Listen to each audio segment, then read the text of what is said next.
Welcome to the Wired for Success podcast, your show for ambitious, mission-driven entrepreneurs who want to build million-dollar businesses without sacrificing their health, relationships, or happiness, who understand that in order to build their empire, they need a solid foundation, and that the more they are thriving, the more their business is thriving too. This show brings you the very best from science, self-development, and entrepreneurship to set you up for sustainable success. Hi, I'm Claudia Garbutt, the scientist turned mindset and high performance coach for entrepreneurs, and I help you get wired for success. Hey everyone, and welcome back to a brand new episode of the Wired for Success podcast, where we talk about all things science, self-development, and entrepreneurship that help you get to that next level of success in your life and business. My guest today is CEO, inventor, technologist, and cardiopulmonary health advocate, Mark Carbone. He's the CEO. Hey, Mark. He's the CEO. Of BN Medical, makers of intelligent medical devices for the pulmonary and speech fields. He serves as lead inventor, overseeing the creation of their new device and software, Breather 2. He's also the chief visionary, recruiter, deal maker, and the leader of the company. And he's passionate about the future of digital health and working towards breakthrough solutions to further the medical industry in metabolomics, pulmonary therapy, and speech pathology. So welcome, Mark, and thank you so much for being on my show today. Claudia, it is a pleasure, and I'm looking forward to us just diving right in. Yes. First off, I have to say I'm a huge fan of breathwork in general, and I'm so excited to hear more about your work. So let's start with a little bit of background. Just how did you get started in the medical industry, and why did you choose to focus on respiratory health? Sure. Great question. I've been a serial entrepreneur ever since age 13. Various businesses, and then fast forward to 15 years ago, that is when I met my beautiful wife, and we started our plan to have our 3 amazing little boys that we have now. And then go a little further up until 8 years ago, Peggy, who is Susan's mom, Susan's my wife, Peggy invented the original breather, what we do here. So she invented it over 42 years ago. She actually created this industry, really this combined respiratory muscle training and therapy. So it was really interesting that she was going to retire about 8 years ago. And I'm like, whoa, I actually took a break from owning companies, and I studied under one of the top presidents at one of the Fortune 100s. And she was going to sell it. I left that great job, and I said, let me take it. You're sitting on a gold mine. Connected health is the future. Everything's going to the home. Everything is just really going to this next level, and we can help, millions, tens of millions, hundreds of millions of people. So that brings us up to today. So 8 years ago, I took this over, and it started in medicine, but we've now voyaged to pro athletes, Olympians, weekend warriors, and now performers. But also, we're really big with CEOs. We're really big with people who are into high performance. And I consider high-level people in the workforce as athletes. I mean, they have to do it all. There's so much they have to do. So it's interesting that they fit in. I consider them athletes, almost a lot of your guests, a lot of your viewers. Yeah, so true. It's just a different, it's a different arena, but it is kind of like being an athlete when you run your high-level company or you're a CEO, and you're doing it all, right? I mean, I read somewhere that you had COVID at least a couple of times so far. And I know that the virus affects different people to various degrees. So some barely notice any effects at all, while others get so sick that they need intensive care at the hospital. And if you're comfortable with sharing your experiences, I'd love to hear how the virus affected you and what tools, techniques, and protocols you found helpful to speed up your recovery. Sure. Well, I'm actually now a 3-time survivor of COVID, so it's been a challenge. I got it right soon after it hit, soon after they considered it a pandemic. So what happened is that I formed what's called long COVID. So of people who have had COVID, 20 to 50% of the world actually now has long COVID. I do too. And it was just a blessing that what we do for a living. So when COVID hit, it caused an explosion of growth for us because we deal with the respiratory system. We are a cardiopulmonary company. So we're dealing with the heart and the lungs every day for, over 40 years. We've had over 2 million people as customers. So we have so much learning. As soon as COVID hit, we did a mask study with Mayo Clinic and a couple other big entities. And then we started moving into more research. So we started doing research on day one because at the foundation is breathing. It's foundational to this disease. And some of the symptoms are fatigue, depression, anxiety, high blood pressure.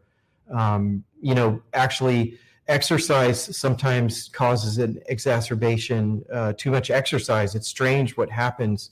So how I've dealt with it is, yes, it did hit me with the low energy, the sleeplessness, and anxiety. All those things went up.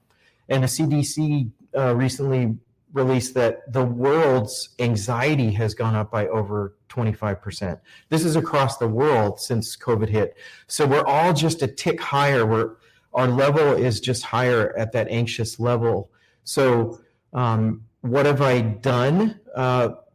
It's interesting. Research, we believe so much in research. We do it every day. It's a three-pronged part of the company, but research is right up there with product development. We're doing it every day. So we did research. We worked with Mount Sinai, Mayo Clinic, and Advent Health, and a number of other leading cutting-edge entities. And we just wrapped up a 2,000 patient study with Mayo Clinic on COVID. And what happened is all this research helped me personally, but it's moving the ball forward for the world. So what we realized is that, we've got to reset and restore functional breathing. So at the base of this is that, I don't know if you know this, 80 to 90% of all of us, all humans, have some level of dysfunctional breathing.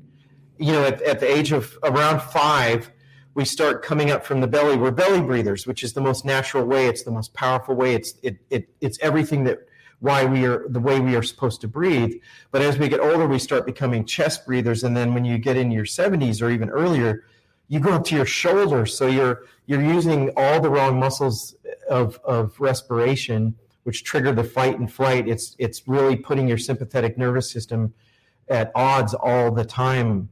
And you're not getting back into a calm parasympathetic state. So we realized that we have to restore the breathing pattern. What COVID does is it upsets that breathing pattern. Not only do the masks change the way, and a lot of times you'll breathe more shallow. That's what we found in that first study, that mask wearing has its positive, but it also has a negative on how you breathe. But then COVID, of course, multiplies that. And your breathing pattern does change. And for people who don't know how to get back to that, and again, most of us as we get older, our breathing patterns change to a more shallow or hyperventilated state. We're breathing too short and too many breaths and a little too shallow. It just happens. Watch yourself checking email. It's just amazing how you'll start shallow breathing when you're checking or doing emails when you're sitting at a desk. So sitting's bad, but then you're also, email also triggers that. And then also what we do for a living is that, of course, at the base of it is we're trying to strengthen and train all the muscles of respiration and of speech and swallow. I mean, that's what we've been doing for decades. So all that I don't know if you want me to get into all of our product and things that it does, but it's affected me. COVID has definitely had an effect on my performance, but thank God I have the tools and I have overcome, or else I would have been stuck like so many millions are. Yeah, I'm so glad you were in this fortunate position where you had all the research and all the tools that you needed to get better. And thank you so much for sharing your personal experiences too. And what I'd love to know is, I mean, you've already hinted at that, but how has the pandemic and maybe the mask wearing over the last 2 years, how has this impacted the way that people breathe? Is it just the shallow breathing you mentioned, or are there other things that it has affected as well? Well, once you get COVID, once you've passed the acute stage, at least half the population does get better, unless, a lot of other preconditions, or you actually did really tank and you didn't recover, or, you've got long-term damage. But those that still have some of the symptoms, but also what COVID's done is I feel like we need what I'm calling the great reset of respiration. I was alluding to it, is the shallow breathing and the high blood pressure and anxiety. All those things have ticked up. Depression has ticked up. And the low energy part is, you don't realize that, and it's interesting. Yes, you could die of heart disease or other things, COPD, but 30, 40 years or 50 or 60 years of improper breathing just slowly takes its toll on you.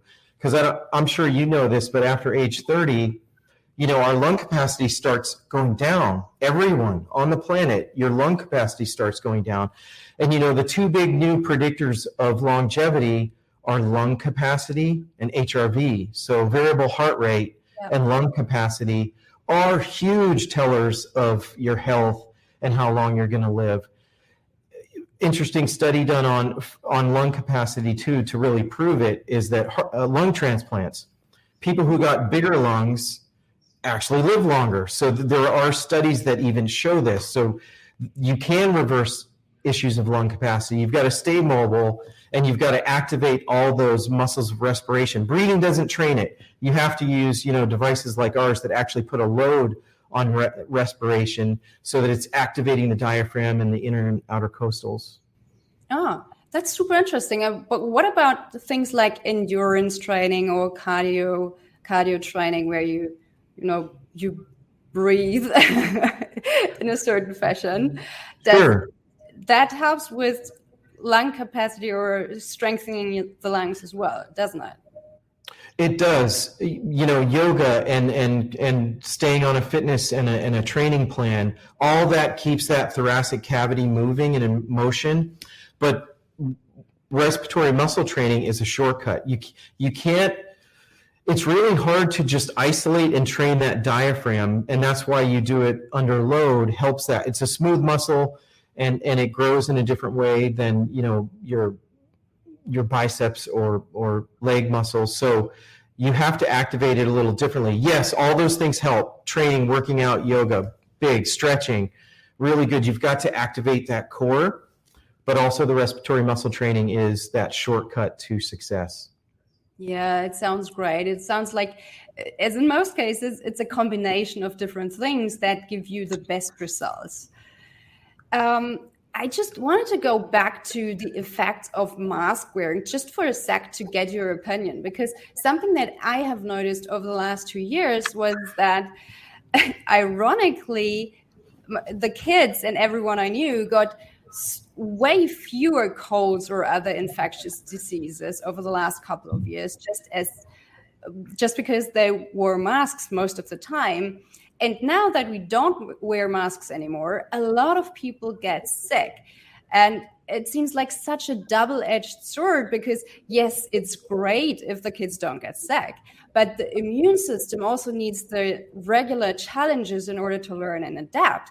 So I'm just curious as to what's the best way forward here. Is there a way to combine the best of both worlds and get rid of the negative side effects, maybe by wearing masks in public when the infection rate skyrockets, and then use a device like the breather at home to counteract all those negative effects? Oh, I love that you just asked a controversial question. This is great. So it's interesting. So a lot of the restrictions released coming up to flu season. So the timing is there. Number two, we all started going back in public again. So all these things where everybody was locked up and home, all the time for all this time and actually not reporting because there was nobody to report to. So I think the report level of sickness went down of the common cold and flu. So it's a combination, because the study we did on mask wearing, there's a lot that I could not publish because we didn't want to push that envelope. So mask wearing has its benefits, but I think overall to society, COVID and the lockup has caused more negative effects. A lot more people died of things not related to COVID because they could not get their elective surgeries. They're now isolated. My dad died a few years ago and the doctor tried to keep him in the hospital. And we said, heck no, you are not keeping our dad from us. He's not dying alone. So all these, we could go down rabbit trails on this. So really, here's the thing about the hygiene. I'd go back to the washing your hands. And when you are sick, don't go to work. When you are sick, don't go to church. Don't show up in public when you're sick, but keep clean. And if you're going to wear your mask, yes, I think it protects others more than it protects you, actually. So it's up to the person. I think let's be a little more, I don't know, just wash your hands more. And again, don't cough and sneeze on other people. And but the combination of the positive side to this, what we learned, that big thing is, again, right now, today, I think the numbers are higher. These numbers are a couple of years ago, pre-COVID. 80 to 90% of the world does not breathe properly. There's some sort of dysfunction where you're not getting that full breath. You're not activating your belly, to keep it in simple terms. So I think this opened eyes too, is that let's pay attention to our breathing. We usually pay attention to it when it's too late, when you do get COPD, or if you have asthma, or if you have chronic heart failure. So the rest of us who feel healthy or feel good, I think paying attention to the breath now is bigger than ever. Yeah, I agree. And I wonder where this change in breathing pattern comes from. Do you think it's a result of the chronic stress that we experience that changes the breathing patterns, and then it's like they influence each other? You are 100% correct on that, because what happens is you're triggering the sympathetic nervous system, and you're activating that fight, flight, or freeze constantly. Yeah. Because the shallow breath is like, what's happening? What's going to happen? First of all, you're not doing a proper exchange of your O2 and your CO2, so you're not moving the gases well. And the diaphragm, as you know, that muscle needs to have full movement because it stimulates all the organs down there. People do not realize that the diaphragm matters. It matters tremendously. So true. Now, for everyone who isn't familiar with all of your work yet, can you maybe just summarize all those areas of research and how you've translated your research results into products that help people to become healthier? Sure. Great question. I believe that research leads development. So when I took over 8 years ago, what's interesting is our chief scientific officer was my first hire. So it was a small company, amazing, had great customer service, really small for those first 34 years of business that Peggy ran the company. Like I said, I wish I had that original device. It's a great little device. She invented that way back in 1980. And, going forward, what I've done is, and she did do research. There were research studies done.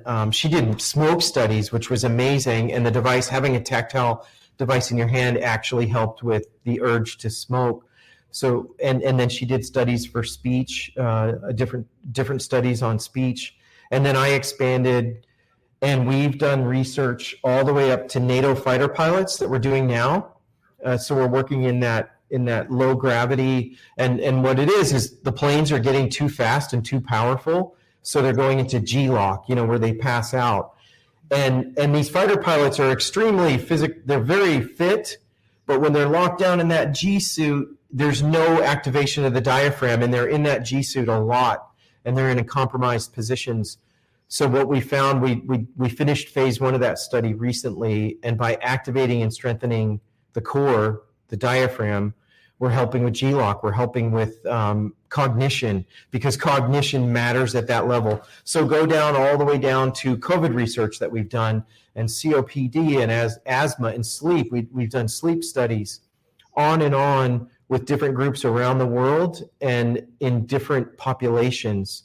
So I feel like the research we've learned with over 2 million people now is groundbreaking. So cardiologists and pulmonologists come to us because I feel like we're foundational. So if we don't address this, and at the medical world, it's respiratory weakness. So you have respiratory muscle weakness, underdiagnosed big time, but it causes so many issues about quality of life and that strength. If you can't generate a cough, well, guess what? Mucus buildup, and it's pneumonia, and the next result, if you're a senior citizen, is not good. So the research has led to the product development. We're launching a new COVID breather. So from the research with Mayo Clinic, we invented a new device that's hitting the market probably the same time this podcast airs. Wow.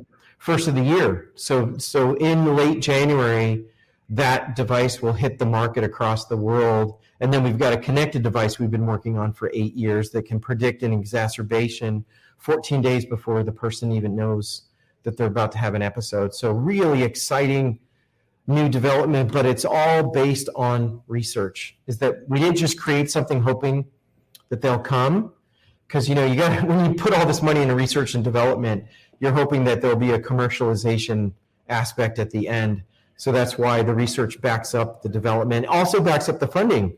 So when I go to investors, I've got to show that, yes, I've proven it. This does work. It can work.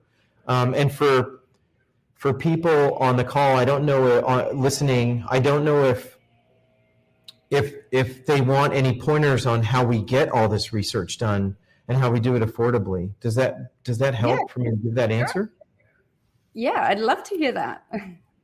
Well, I think what you do is you let the institutions know who can do these IRBs, these big studies with hundreds or thousands of patients.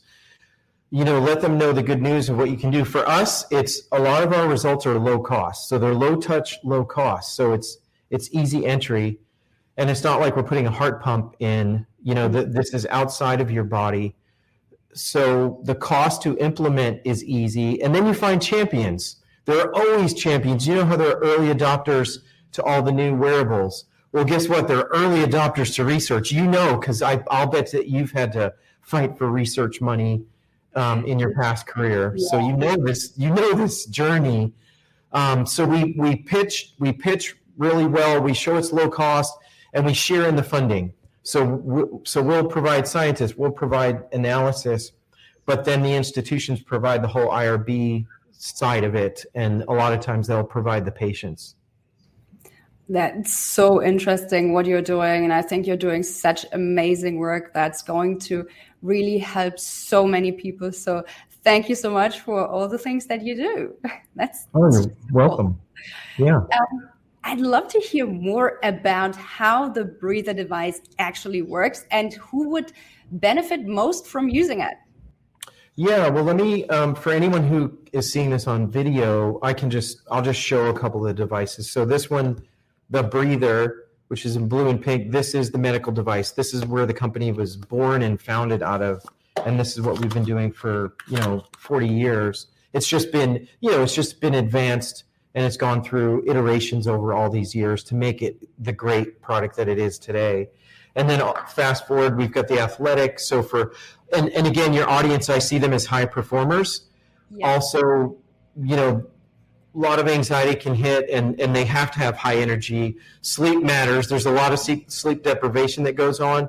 So for our athletes, we have Breather Fit, which was, made for pro athletes to weekend warriors.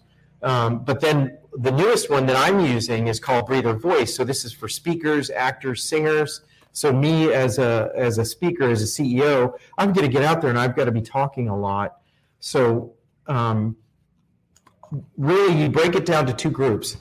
It's those that have illness or that have succumbed to illness, it's either chronic or you got pneumonia or you got COVID.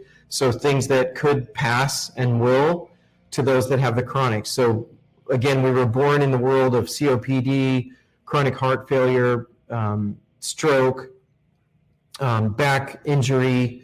We do a lot with paraplegics because we could be the only exercise they get. So it's critical for paraplegics. And then all the way off, like I said, to CEOs, athletes, pro and amateur, and singers, actors, and public speakers. That sounds amazing. And I love your non-drug approach, because I think that behavior changes should always come first and drugs second, not the other way around. Because in the end, we want to treat causes and not just the symptoms, right? It's funny you say that, because when you bring a hammer to a job site, you're just going to be hammering nails, and sometimes you need to bring a saw or the tool. So I've got to admit that I always was like, hey, here's the breather. This solves everything.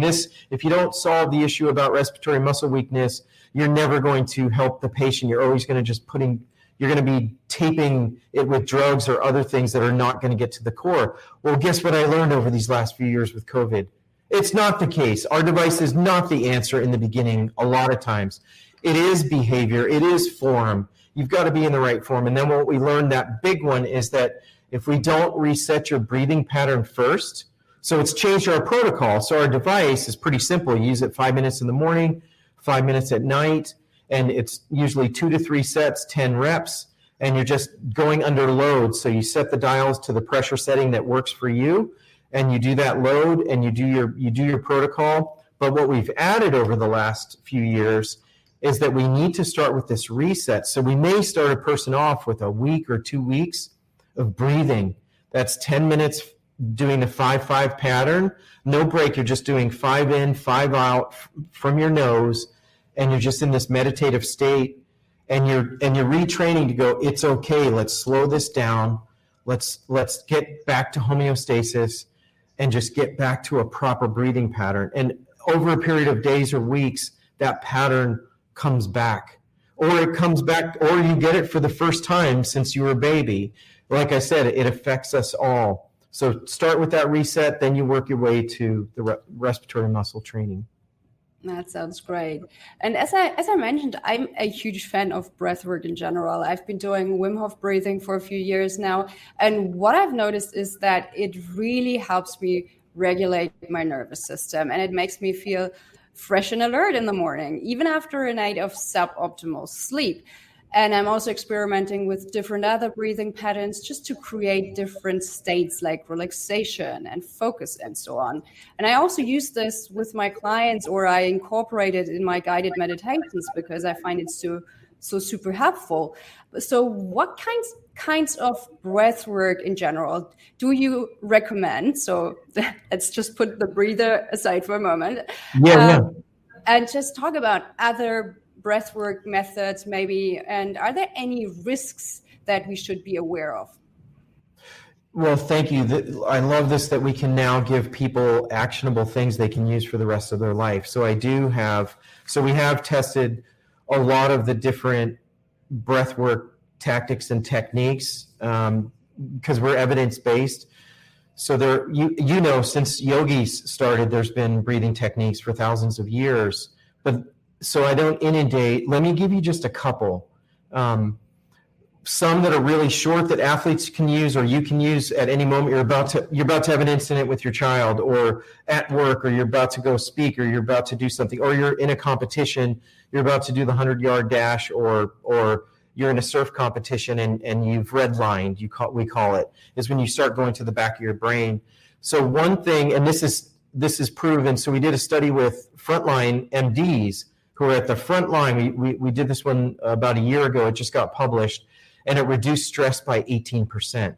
So there were 2 top breathing techniques that they did. This is just breathing. So one is called the calming breath, and it's a 4-6-2. There are different names for that, and the reason you're spending more time on the exhale is because you've got to activate the vagus nerve. You got to get that HRV back to where it needs to be. You got to get it trending upward. So you do a 4 in through the nose,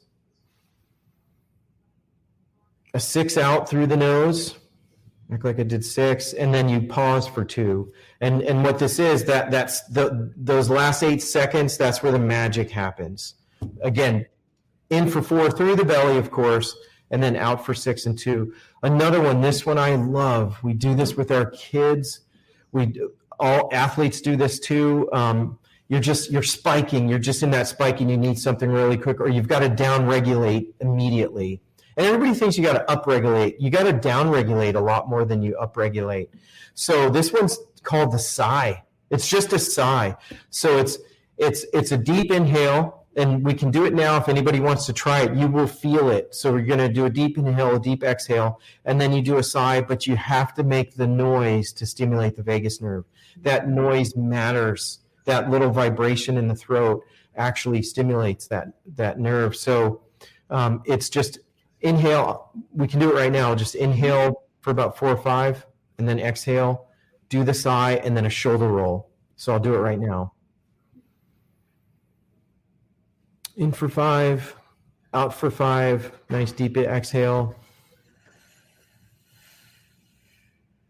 From the do all nose, and then another inhale. Oh, okay. And a sigh. So there's your mouth. Use your mouth for the sigh. And then the shoulder roll.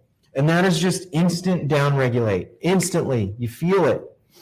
Yeah. You're getting that CO2 and O2 exchange too. Did you feel it?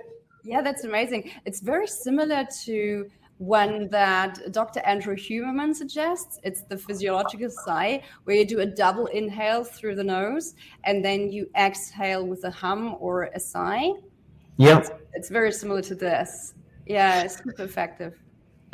Well, that's good news. I think we all of us who are at the forefront of this, we need to share this good news, because what I'm saying was around. This has been around for a couple thousand, forever since humanity. And breathing comes and goes. It ebbs and flows every 4 decades or so. It's weird that it disappears and then there's a big rise. And I know it's on the rise now. Another thing that was really effective was sleep prep. So we call them situational breathing strategies. This is, I need something in the moment. I need to down or upregulate right now. So can I give you 2 more? Sure. So this sleep prep is really, it's basic. It's a 4-2-4-2 till you fall asleep. Again, we do not want to give you our complex protocols. You're not going to do it. You keep it simple, people will do it. So it's just in for 4, hold, out for 4, hold, in for 4, hold 2, out for 4. Real simple, 4-2-4-2, until you can try to fall asleep. And that pattern and that constant repetitive will get you to that state. So, and I'm not going to go into the keep the room dark, all those other things. No, this is just, yes, we all know that. We all know stay away from technology at least an hour before sleep. But this is just a simple breathing pattern. And then another one for athletes. Mm-hmm. This one is called when you're redlining. So I'm going to talk about surfers. We sponsor surfers and other sports, but I've seen this personally. Our kids are competitive. They're pre-Olympic, so they're really very competitive young boys. And they'll hit redline. You're out there in a heat. You're sitting out there for 15, 20, or 45 minutes on the water, and there could be no wave for 10 minutes. Or somebody else caught those first 2 waves, and you're like, you've got nothing on the board. You're halfway through the heat, and you do start redlining. You're like, I'm going to lose. This stinks. Everybody who's counting on me, my sponsors, my parents, I'm going to fail. So when you hit what we call redline, real simple, you look to the horizon and you try to get all your peripheral. You just head up, look to the horizon, put a really good thought, a thankful or a gratitude thought in your head while you're doing that. And, you got to keep that going. And while you're doing it, while you're putting that gratitude, you're doing a 4-6-2. So you're just doing a couple breaths of in for 4, out for 6, hold for 2. So lifting your eyes to the horizon, you're just seeing everything to your left and right. Think that positive thought, why you're thoughtful or grateful that you're here, and then just do the 4-6-2. Sure, this takes about 30 seconds or so, but you know what? You're redlining, so you got to do something. You've got to come back. You got to come back to the front of your brain. So those are 4 of the 50 breathing protocols we have. The sigh, it just works every day. Again, when your kids are going into tantrum mode, if you have young ones, or if you are, we do it. We all do it as adults. We just quietly hide it, or we get all grouchy. But do that sigh, do that calming breath when you're trying to down-regulate. You're leaving work, transitioning to home, or wherever you're transitioning to, or you just are anxious and you need to calm down. And then the red line and the sleep prep. Those are amazing. Thank you so much for sharing. And I love that you incorporated this looking at the horizon, because your visual system is so much linked to your attention and focus and your nervous system that if you want to increase your attention and focus, you focus on something small that's close to you. And if you want to relax, you can relax by just looking at the horizon. So this is already helping your nervous system to down-regulate. And so, yeah, it's amazing. Now, something that I have noticed when I started to do with the Wim Hof breathing method is that in the beginning, it did not feel good at all. Like I started to sweat, I started to panic. And I think that this is something that people need to be aware of, especially if they have experienced trauma or something like panic attacks maybe in their lives, and something they might want to be careful with when they try these types of breath work where there's a huge emphasis on the inhale rather than the exhale. So all the things that get you more ramped up, like the Wim Hof method, for instance, because it can create those feelings of panic initially until you learn how to down-regulate your nervous system again, and you just don't get these experiences. Yeah, great question. So we're in a different realm just because we're a medical company, so we have to adhere to HIPAA, FDA, all the government regulations. So I've got some of these outrageous ones that pro athletes use because for them it's less than 1%. So they're in these states and they need to stay in a flow state or get into flow state. So they will do some of these things that can push you past the lightheadedness. So everything that I've been sharing, and even the first use, when you're using our devices for the first time, there is a little bit of euphoric feeling or lightheadedness. Because guess what you're doing? You're activating and moving those gases like you've maybe never done before. So when you're exchanging all that O2 and CO2 in a more productive and efficient way, your body is liking it, but it's not used to it. So Wim Hof, man, he has done some amazing stuff where he has pushed the envelope. So he is pushing that envelope. We do it too, but I'm not going to state those things that push you to that potential pass out stage or worse. And it can happen. So you've got to be careful when you're pushing your respiratory system. Yes, absolutely. And I really liked how over time you just changed your the set point for your nervous system. And I really love that it has this bleed over effect into other areas of my life so that I feel less stressed and fearful in general. Is that something that you have noticed in yourself or your customers too? Yeah, well, we all hope we can create a legacy, right? Is that what am I going to leave behind for my family and society? Did I leave this place better than before I came? So it changed my purpose in life a bit, has altered a bit since COVID. And I'm on this 10-year mission to crack the code on poor breathing, but it's as it relates to sleeplessness, anxiety, and low energy. Because that's what hit me is, my gosh, I can only do half of what I used to do. Over these last 2 years, it's been a struggle until I got our new protocols. And that is key. So breath work I'll just stay at Breathwork, stuff you can do for free. It does affect and help downregulate that anxiety. It does help with sleeplessness, and it does help with low energy. So if you're not, and where does energy come from, right? Where does a human get their energy? It's two main sources. I mean, it's chemical. You have to put the right chemical formula in there, and it's oxygen and food. So if you're doing your clean food properly and you're getting the proper exchange of oxygen, well, there is your energy. So if you're down on oxygen, guess what? It's going to affect low energy. It's going to make you more anxious, and you're going to have issues sleeping. Your HRV is going to be out of control. So it really does matter. And I'm just hoping that this is like an impetus. COVID, you have to look at the silver lining, right? COVID, the silver lining of it all is that if we do get more aware that we can control and we can downregulate through breath, it's the fastest way to affect your heart and to get that heart rate down and get that blood pressure where it needs to be without drugs. And that's what it is. We do all this without drugs. Yeah, that's so important, that this is the bridge between the conscious and the subconscious mind, if you want, or between your nervous system and the things that you can actively control. Yeah. Mm-hmm. And before we go, let's just switch gears and talk about business strategy for a second, because this might be interesting for a lot of listeners too.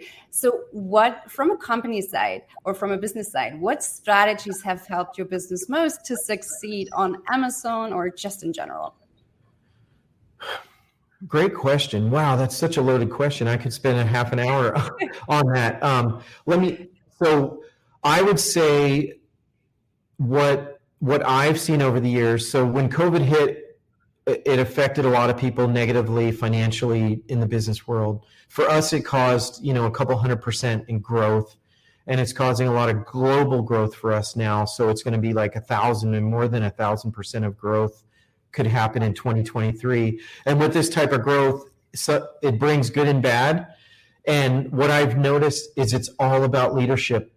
I used to think, my job as CEO, I've got to find the best talent in the world. I've got to find people that are so good at what they do. But you know what? It really lies on me. If I'm not a good leader and I don't constantly practice better leadership skills so I can inspire, because, coming to work sometimes not fun. When you're dealing with rough projects or rough anything, it's hard. So I think you need to constantly work on your craft of being a better leader, and you're constantly trying to make leaders. You want your people to become leaders. And yes, you might lose them. Big deal. Everybody's going to leave you eventually. We're all going to eventually die. Companies are going to go out of business or close, or you're going to want to switch careers. So everyone's going to leave your company. That's a given eventually. I will too. I'll leave this company eventually, and that's just life. So leadership, working on that, honing it. I've got an amazing leadership coach. He's been working with me for the past 9-10 months now. He's just brilliant. And he really puts it on me. It's all me. It all lies on me.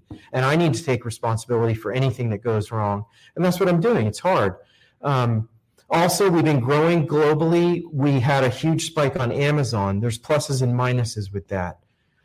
And I like to share what's called the 3% rule. Mm-hmm. So an investor that I was trying to land, taking him out to dinner, we've got so far, and he goes, "Mark, what's your 3% answer?" I said, "What do you mean?" He said, "Okay, you don't even know what I'm saying, so you're done. I'm not giving you money." And then we still carried on. It's, guys that have a ton of money, they're like, I'm done with you. I talked to you. I'm not going to give you money. Go. So it's hard when you're seeking money. That's what happens. And he told me, he goes, "Well, it's when you get over 3% market share. You are going to either be crushed and then purchased, or you're going to get purchased in a good way, or you're going to have great growth, and you have to deal with that great growth. You're going to get noticed. A lot of things happen, positive and negative." So with the growth we had, Amazon sales went up tremendously, and what that did is it caused a flurry of counterfeits and knockoffs. Mm-hmm. And now we're entering multiple lawsuits. So we're having to have multiple lawsuits, and it's mostly coming from China. They can spool up a company overnight. We're winning every lawsuit, but it's extremely costly. And you have to know that. So once you hit these next milestones, there has to be a great legal budget. You have to have an amazing legal budget. And you just have to know that's how business carries on once you pass certain thresholds. And now we're growing globally. So what I've found is we're succeeding globally that either you have the money to hire and put teams in each country, which is extremely costly, or you partner with very successful resellers or distributors or other companies that will take your product and just flourish in those other companies. We're doing that in the EU. We've created some partnerships with a number of countries, but we have feet on the ground of people that are successful there.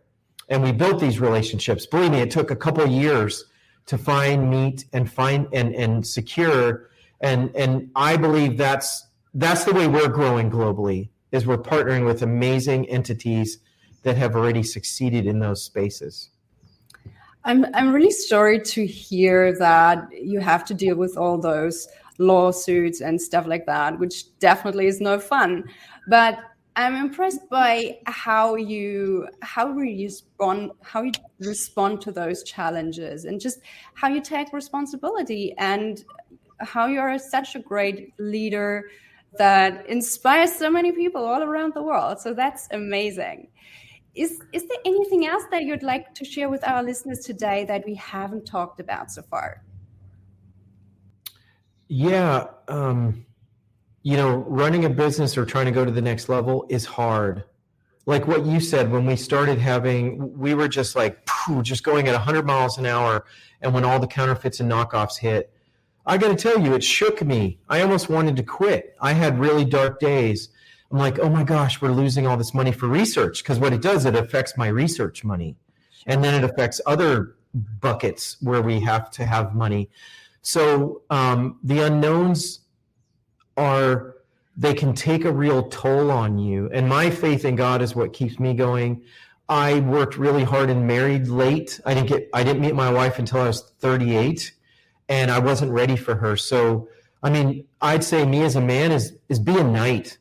Raise your children as knights if they're boys. I have all boys, so I can only talk about boys, but I'm raising them to be knights. And you will attract an amazing spouse. You will attract an amazing partner. So invest as much as you can in family, as much as you can, and everything else falls in place. And take responsibility. The prayer I say to my boys every night that I try to do is, I tell them, lead courageously, accept responsibility, reject passivity.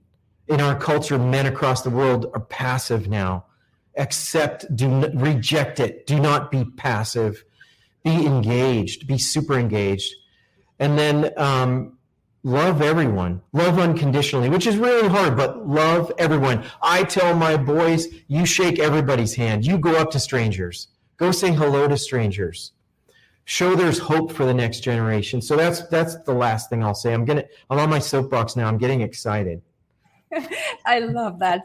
Thank you so much. So last but not least, where can our listeners find you online if they would like just to reach out or learn more about you and your work? Sure. To learn about our research and about our products and really pick up on the research, you go to pnmedical.com or search for The Breather. So it's P as in Peggy, N as in Nancy, medical.com, or just search The Breather and you'll find us. Perfect. Mark, thank you so much again for all the great work that you do. And thanks for sharing all those amazing tips and insights with us today. I really appreciate it. And it's been a pleasure having you on the show. Thank you so much. Bye-bye. Take care. Talk to you soon. Bye. Thank you so much for listening to the Wired for Success podcast. I hope you've enjoyed today's episode. Before you go, I'd love to invite you to an amazing event that I will be co-hosting in January. From January the 23rd to January 26th, my friend Dr. Ron Kaiser and I are going to host a global virtual summit on habit change and high performance habits. This event is designed for ambitious professionals who want to optimize their performance in all areas of their lives and businesses.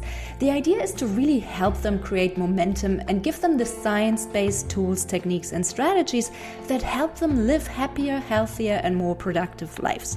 We have an exceptional lineup of expert speakers from all around the world who will cover a broad range of topics, from overcoming addictions to how your beliefs create your reality, to how to improve your health through optimizing your breathing, or how you can gamify your habits to make them stick. Most of our speakers will also be available for a live Q&A after their talks, so if you want your question on habits answered by a leading expert, make sure you join us live. Follow the link in the show notes to get your ticket now. I can't wait to see you there and help you make 2023 your best year yet.